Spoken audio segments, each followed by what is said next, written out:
فإذا جاءت الطامة الكبرى يوم يتذكر الإنسان ما سعى وبرزت الجحيم لمن يرى فأما من طغى وآثر الحياة الدنيا فإن الجحيم هي المأوى وأما من خاف مقام ربه ونهى النفس عن الهوى فإن الجنة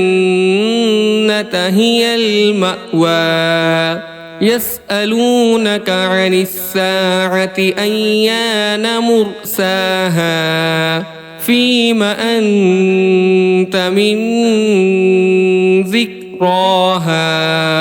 إلى ربك منتهاها إنما أنت منذر من يخشاها كأنهم يوم يرونها لم يلبثوا إلا عشية أو ضحاها صدق الله العظيم.